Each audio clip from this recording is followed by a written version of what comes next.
On the steps of Graduation Terrace, rehearsals for the spring production of William Shakespeare's renowned tragedy Macbeth are underway. Taking place in 11th century Scotland, the story follows a Scottish general who is quickly set on a path of treachery and violence. But preparing for Macbeth takes more than just memorizing lines and blocking. It also requires students to master the art of stage combat. Throughout the spring season, student actors have been pushing themselves to learn the art of sword fighting and choreograph elaborate fight scenes. Under the guidance of upper school theater teacher and director Meg O'Connor, they've been honing in on their skills and embracing the challenges of this unique aspect of theater. Sophomore Josie Leff, who is double cast as Lord Banquo and Thane Angus in the production, shares what she has enjoyed most throughout the process of learning this art form. I think the most exciting part has probably been working with your partner to sort of piece together the different moves and make a fight that makes sense with your characters, because it's really fun. You get to talk about your characters' different levels of experience and what their motives are for fighting, and that adds into what they're actually going to be doing in the scene, because there's a reason for every move that somebody makes in a fight. So it's been really fun trying to sort of piece that all together and make it work like a real fight. This specialized combat skill requires precision, control, and most importantly, safety.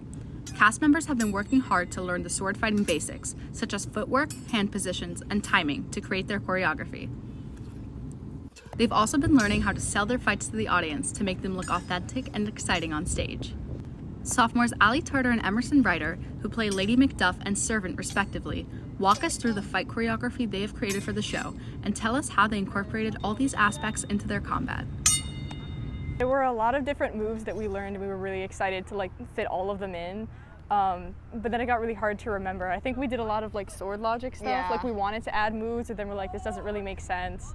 Yeah. I could probably just stab you instead of doing whatever move. So it was really, really fun, but it was really hard to try and come up with all the moves that made sense in order. I think it's a lot more athletic than people tend to give it credit for.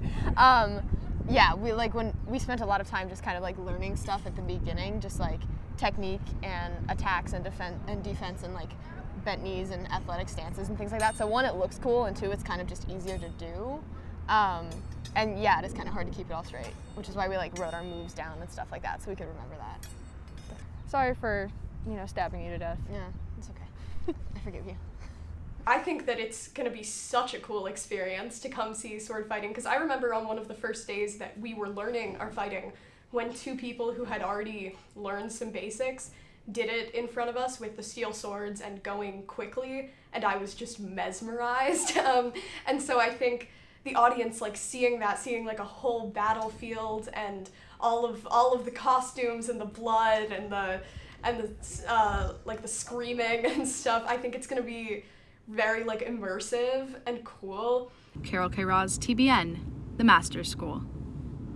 Literally